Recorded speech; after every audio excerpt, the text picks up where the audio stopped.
Hello, and welcome to the story of the origin of Smoke Wagon Bourbon. So first we're going to have to take a little trip back in time, back to 2008. Why 2008? Well, 2008, that was the height of vodka. People wearing Christian Audigier shirts, angel wings, all that stuff. And vodka reigned supreme. And my business partner Jonathan and I, we said, none of this stuff makes sense. It's all very expensive. What we should do is we should do an affordable American vodka. We'll make it out of corn. We'll get a silver filtration system like the Russian ones we have. And that is how Silver Dollar was born. So, Silver Dollar, I designed the bottle and everything for Silver Dollar. Everybody told us that we had to do a flat bottle if I wanted this coin. And I said, no, I do not want to do a flat bottle. I hate flat bottles, come from the bar business. I love this size bottle. This is based off of a Holly heavy bottom bottle. It's a pretty common stock bottle. And doesn't take a lot of space on the back bar. Fits in a speed rail. It's got a great neck for bartenders to hold on to. And pour spouts fit them and everything. And so I used a 3D design program to design this bottle and show that if the coin got recessed enough, and I did these bumpers, that this would not be a contact point on the assembly line. And the joke back then was, oh yes, an assembly line. Ha ha ha ha ha. Because everything was me. I was going to do it all. So, with that vodka bottle, when it came time to do the bourbon, so the bourbon came along, when we first started the process in 2010, it was primarily going to do, we had already started talking about doing bourbon. I was drinking bourbon. I loved bourbon. My staff at the bars watched me go through the process of deciding what bourbon I liked the best. And then people would come in and this was like I said, late 2009, early 2010. And that was like when people were like, oh, I want to try some bourbon. And I'd usually be at the bar and I'd say, oh, what do you like? What flavor do you want? Oaky, sweet. And they would tell me, and I'd say, you should try that. Because I tried everything. And I don't just mean bourbon. I tried all the cognacs and scotches and everything to figure out what I wanted to drink instead of vodka, because I needed to slow down. I had to enjoy it. When I was drinking vodka, it was when I was mentally ill and crazy, and I was just literally like water. And so my staff, seeing that process, like, you should really do bourbon. You really gotten into it, and you understand the flavors and everything. And so when it came time to do the bourbon, we were going to take the vodka bottle and put it in amber glass, because that's the way all bourbon came in the late high-end stuff. And then also at that time, there was a lot of craft distilleries, and they were kind of doing like old-timey labels, but they looked like snake oil. I wanted it to look like it was a high-end product. Like, I wanted it to be real, look real. And, back then, I didn't really know anything. I knew there was only a couple small batches. We were like, yeah, we'll call it small batch. And we made it 100 proof, so we're going to call it Smoke Wagon, right? So why Smoke Wagon? The Morgan Silver Dollar was the currency of the Old West. So when it came time to do the bourbon, definitely one Old West theme. I mean, that's my love of Las Vegas, is the Old West history of the Old Spanish Trail. And it's going to be in amber glass. And so I went to this dictionary of Old West slang, and I was looking at alcohol and guns, because either wanted to be an alcohol thing, but I really wanted guns, because I really wanted a logo that had crossed guns. And all the alcohol ones were very derogatory and not very flattering. So that got eschewed for the gun stuff. And most of them were too on the nose. It was too obvious, like Peacekeeper, things like that. And then I saw Smoke Wagon, which I was not really familiar with, but it's Old West slang for the Colt Single Action Army Revolver, the gun that won the West. I was like, man, everybody had Morgans in their pocket and a Colt on their hip. They really kind of go together. And then when I was talking to Jonathan about all the potential names, And I got to Smoke Wagon. He was like, whoa, Smoke Wagon. What do you think of that? I was like, honestly, dude, it's my favorite.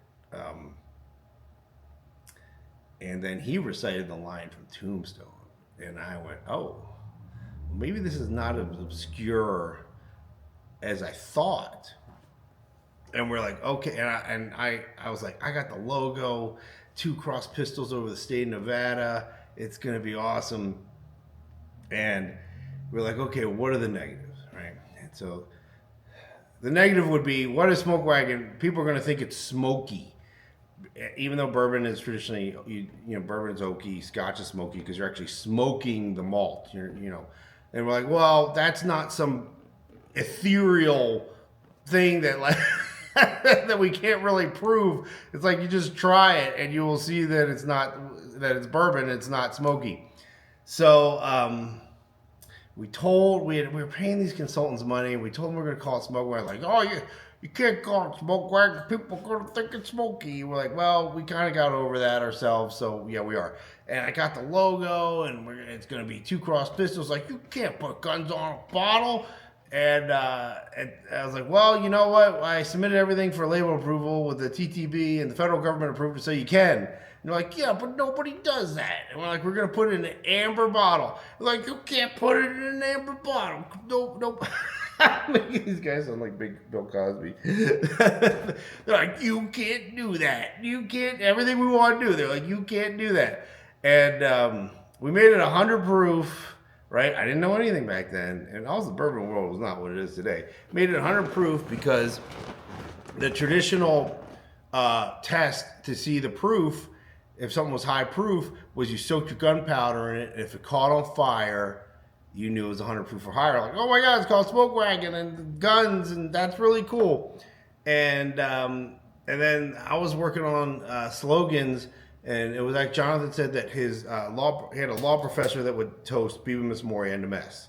Let us drink, for we must die. And I was like, man, if there was ever a slogan that represents how we live our lives, that is it. Because we understand mortality, and you got to have a good time while you can, So Small Batch was born with nothing, no bourbon or anything. So at that time, we had 5 250-gallon fermenters and 1 250-gallon still. And what was really cool is at the time, everyone was using Bavarian Holstein and Carl Artisan stills made in Germany. And I was like, there has to be, we're making bourbon here. We got to be able to get a US made still. And Vendome, this is 2010 now. Pardon me, we'll have a little sip of coffee. I hope you have a beverage. This is going to be a long video. Vendome had just started making those stills. And I saw it like, I can't even remember where I saw the logo. I saw the logo on like the American Distiller Institute website or something, just a picture of the Vendome logo. And I Googled it and I called them and they're like, yeah, we just started making those. And so we got the still, and we got the fermenters, and we're getting ready to go. And, it was obvious that the vodka market had taken a big poo-poo after 08, 09 and the recession and everything. Nobody was doing VIP table service anymore. Like, no one was ordering Grey Goose Washington apples anymore. And so our consultant was like, well, hey, you can go out and buy aged bourbon.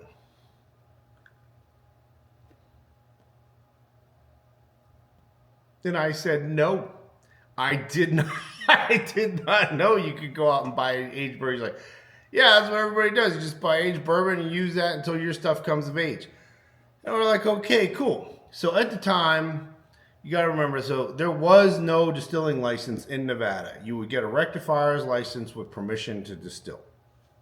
So that's an important part of the process. So now we go out looking for aged bourbon. Well, in 2012, 275 craft distilleries opened up. And all the big brands saw us all as competition. And they closed the doors. But there was one distillery that was in the proverbial catbird seat because they were a distillery that really didn't have their own brands and already had contracts set up, and all they were doing was sort of distilling for other people. And that was the Seagram's plant, MGP. MGP had just bought Seagram's from an investment group called LDI. They bought it from Pernod, and Pernod bought it from Diageo, who acquired Seagram's. And so it was set up to distill for. They were distilling for Sazerac, they were distilling for Pernod, they were distilling for Diageo, and they didn't have any of their own brands except for the Seagram stuff, which wasn't bourbon, and not even all the Seagram stuff, because let's see, Seagram 7 was owned by Diageo, but they sold Seagram's VO to Sazerac. So, and my business partner pointed out MGP a while ago. No, I shouldn't say a while ago, because they had only owned it for like 6 or 7 months. But I really wanted to get into distilling, and I was like, I'm gonna figure it out. And he's like, do we really have to distill ourselves? Can't we? That's not how he sounds, by the way. He's like, can't we like get someone to do the mash, or you know? And he showed me the MGPI website, and I'm like, who are these guys? You know, they were like talking about making food grade protein and all this other stuff. And I think that was like the problem with the perception of MGP, because it was my perception before I took the magical journey to the Seagram's distillery. And that changed everything. So they were it. They were the only game in town. I called and I was talking to the sales rep, and I guess he had got burned. Like, nobody was really coughing up any cash. And he was like, look, if you guys are for real, you'll come out here.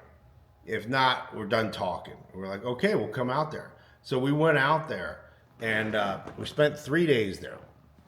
And so the first day I get there, and like, oh, do you want to meet Greg Metz, the master distiller? I was like, yeah, where is he? What's he doing? Is he like rubbing grain together and smelling it?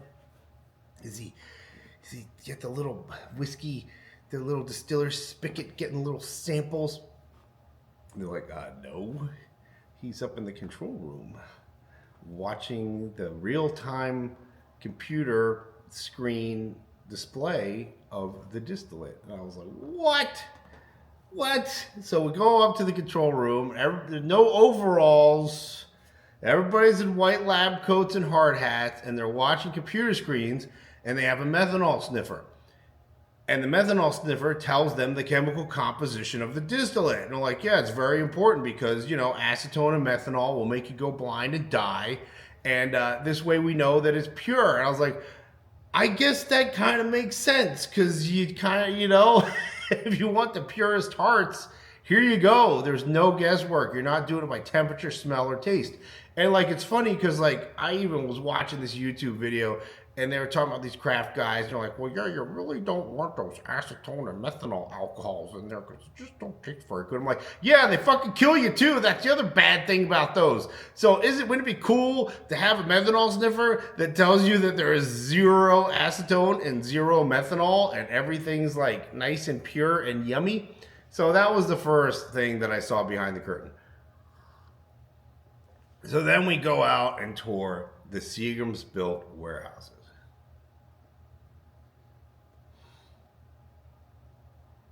There they are in all their glory. This is 2012, by the way. These beautiful masonry warehouses built a week after Prohibition ended. All the Seagram's engineering, the location, it's a giant aquifer. They chose that side of the Ohio River and that location because of the aquifer, and that's the way the wind blows predominantly across the Ohio River. And there's all this mist every morning on the Ohio River, and it blows all the mist across the river and floods the rack houses with moisture. And then Seagram's built the rack houses, double wall masonry with no windows except in the stairwells to seal in all the humidity. And it's an aquifer, and they have sub basements. Ground level is basement level, so sub basement is actual basement. and those have dirt floors. And because of the low water table, there was wicking moisture up into the rack houses. Then I said, hey, I live in Las Vegas. We don't have any moisture. What do you think it's going to be? What do you think the aging process is going to be like there? And they said, oh, because I was like, there's some speculation. And they said, oh, we don't have to speculate. Balsamic vinegar bourbon is what you're going to get. And they were right, because the one guy that opened up and was trying to do it from scratch, he lost 50% the first year. The industry standard is 10% the first year, 4% every year after that. But that I found out later on. So there we are. My business partner, Jonathan, he finds me like standing out on this balcony. And he's like, what's wrong? I'm like, are you okay? And I was like, no, man. Everybody's lied to us. Everybody lied to us. Like, we didn't have any, when you look at how much these projects cost, like you look at these guys like building these distilleries, they're 39 to 90 million dollars. We don't have 90, we are in a 3,900 square foot space with 5 250 gallon fermenters and 1 250 gallon still. That's a barrel a day. It's like, it's nothing. And I was just like, how do we even scale to this? Like, we can't even do this. We don't have water. These guys have an aquifer. We're in the desert. Like, we have no moisture. Like, there's all these grain railroad cars line up to dump grain, and all these double belly grain trucks dumping grain, like corn and everything. I was like, this is crazy, man. Like, what are we even doing? And so we bought 200 barrels of the old Seagram's barrels. They were 5 years old. And we bought 550 barrels that were between 6 and 7 months old. Those actually had to talk us into buying. I actually wish we bought more. Because we did try these 6-year-old Seagram's barrels, but back then I didn't know shit. I didn't know what a single barrel was. I didn't know that like one sample wasn't representative of how everything tasted, and so the 6-year barrels that they gave us just happened to be over oaked. And I was like, oh, like these, we shouldn't get these. We'll just get the 5-year. And they gave us a deal on the 7-month-old, 6-7-month-old stuff, which is where the first 10 barrels came from. I bought those when they were in 2012, when they were 7 months old. So we go back to Las Vegas. Eyes open to the reality of the world. We have these two 5,500 gallon tanks custom made to fit in the distillery. And we submit the plans to the city. And the city did not submit those plans to the fire department. So when we finally got done doing our second build out, because we already finished the first one, that's why we were out looking for bourbon, is because we were done, we were ready to go. The fire department comes in and they're like, what are these giant tanks here? And we said, those are the giant tanks we're going to dump a bunch of bourbon into. They said, no, you're not going to do that. You don't have anything, any of the proper fire protection stuff here. This building may have been zoned for this in 1952, but it's all outdated. And we went back and forth with the fire department for 2.5 years. 2.5 years of making changes to the plans. They look at it and say no. Like this emotional roller coaster. It was crazy. It was crazy. And then the other thing that happened is now, in 2000, going into 2000, end of 2014, going into 2015, we're still not open yet. And I was given the advice that I should contact MGP to see if they would contract distill for us, because they weren't dealing with small guys anymore. Everybody had to go through ultra pure because they were not set up for all these small contracts. I shouldn't say, when I say they, I mean MGP. That Seagram's distillery was set up for big contracts from Pernod and Diageo. They were not set up for a bunch of little contracts and little micro transactions. But because we had an age agreement with them, we were already in the system.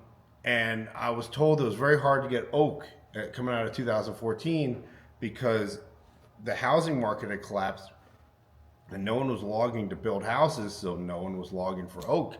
And so we approached MGP and they started contract stilling for us in 2015.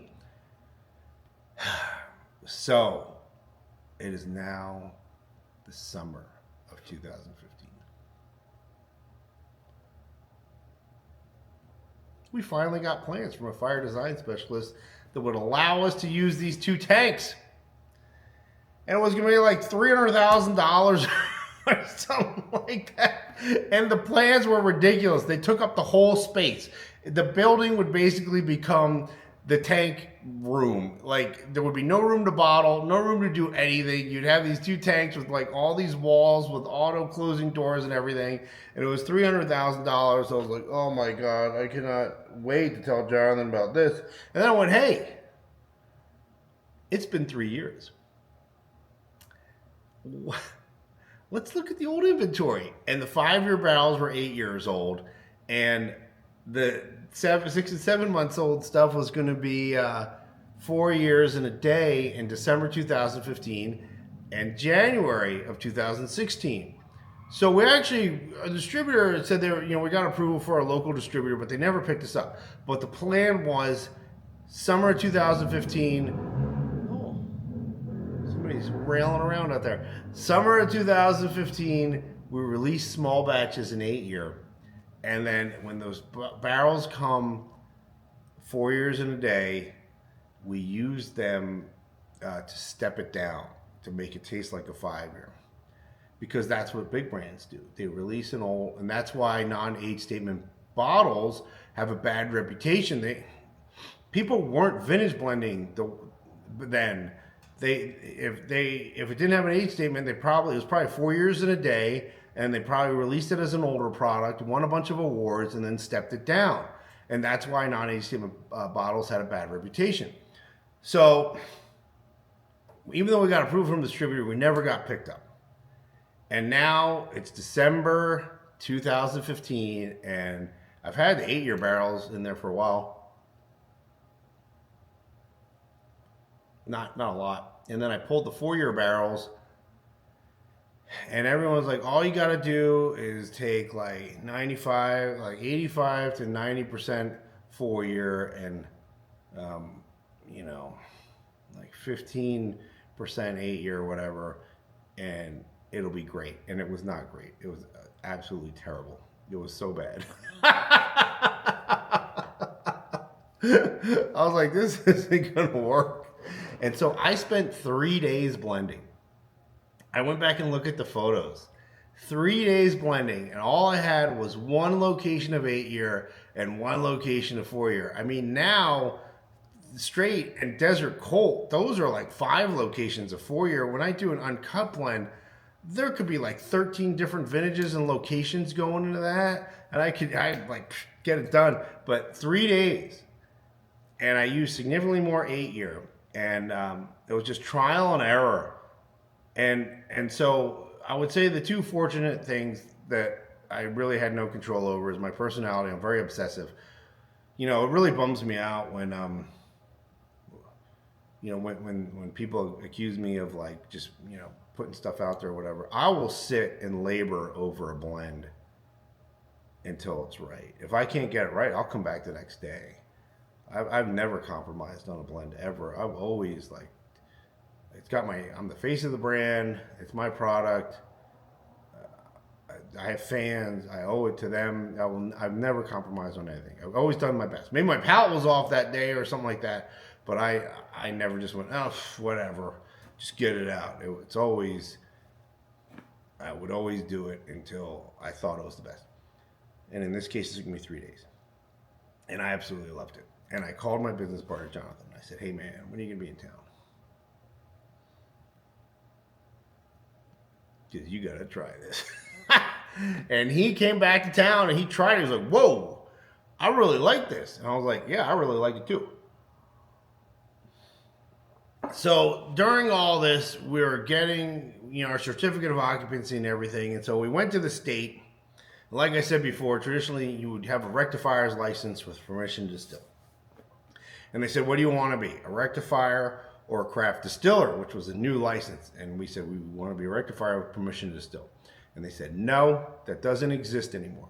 They would let us distill the vodka from neutral grain spirit, but they would not, you could not distill from scratch. And as rectifier, that's it. You could just distill the vodka. Oh, sorry, but yeah, that's what I was talking about. And then as a craft distiller, you do vodka from scratch, you do everything from scratch. You only do 10,000 cases a year, and you can't import anything. Well, at this point, I mean, we had like 2,200 barrels at MGP, which at the time was a lot. I mean, we had a year of contract distilling plus another half a year of contract distilling, and all the stuff that we bought in 2012. We wouldn't be able to import any of that. And then at that point, I knew that the person who was trying to do it from scratch locally was losing 50%. And it was just like, man, the writing's on the wall. Like, this is what we got to do. And so we became a rectifier. And then that came into play too when I did this blend, and we went to all these consultants that we gave our money that told us we couldn't do amber bottles, we couldn't put guns on it, we couldn't call it Smoke Wagon, blah blah blah blah. Like, no, you can't do a vintage blend. You got to put 8 year in a bottle that says 8 year and make small batch 4 year in a day. And at that time we had one location of each, and I was just like, well, then we're not doing anything. We're not. There's nothing creative. It's not proprietary.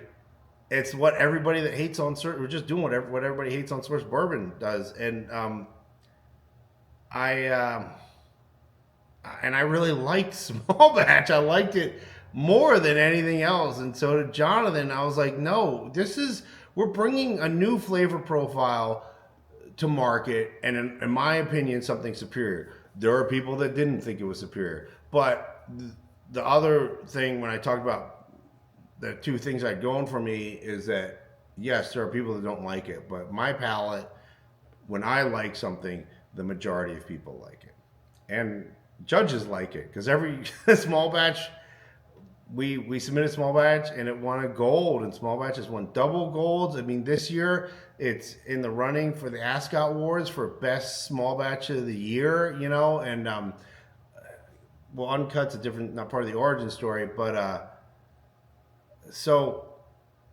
that was it. We were like, I was like, I'm a bourbon drinker, and I really like this bourbon, and this is what we're doing. And the consultants were like, no, and we were like, you know what, guys, get out. You're fired. We just fired everybody. We're just so tired of people telling us we couldn't do what we wanted to do. And yeah, and the small batch won a gold, and we got picked up by the distributor, and that's how it all began.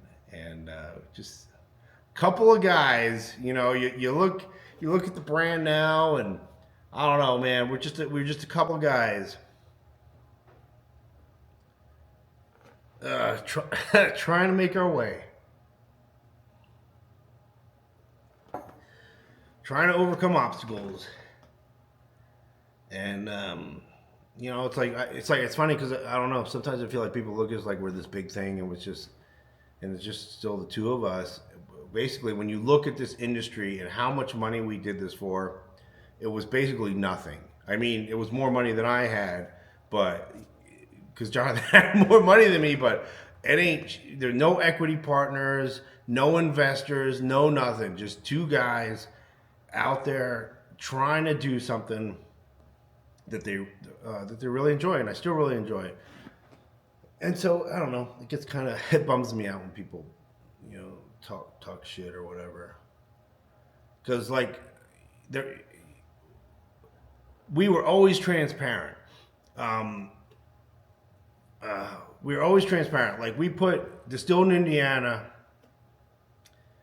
before the TTB started regulating that, and when the TTB started regulating the state of origin on bottles, everybody else they all started doing blends of straight bourbons. They all started like, and they're all apologetic about sourcing from MGP, and we weren't. We're like, this is what we're doing. This is, you know, either this is the process. This is, you know, we're contract distilling. We're doing this, and we like it. Hopefully, you like it too. And if you don't, cool, don't drink it. But we're never apologetic, and we never made up bullshit stories. Um, there was so much pressure for me to do multi-state sourcing so that we could be a blend of straight bourbons and take the state of origin off the back label and tell a story about like, oh, we're distilling our own stuff and we're going to do this and we're going to do that. And I was like, it's all bull. I'm not going to lie. There's never been any lying. Everything's been incredibly transparent. And a lot of that came from my experience in the bar business, because when I saw behind the curtain, I realized how many brands just lied to me. I was so pissed off, and I never want anybody to feel that way about me as a brand. And that really dictated a lot of the decision making process. So I think that's it. I think that's how it all began.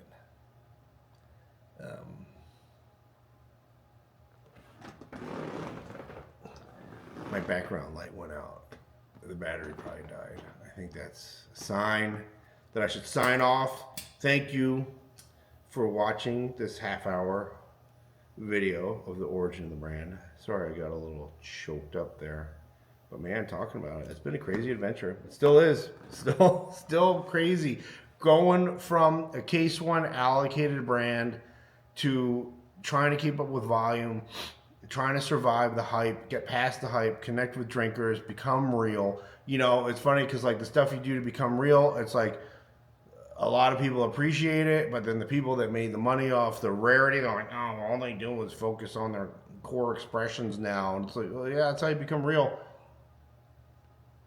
And it's been an amazing journey, and I feel like it's just the beginning, honestly. Like as we get into more states and I do dinners and tastings and stuff, and like I see new people, and it just feels like it's the beginning of like the next level. And that is all because of you people watching this video and everybody drinking it, and I appreciate all of you. So I'm gonna sign off. Thanks for watching.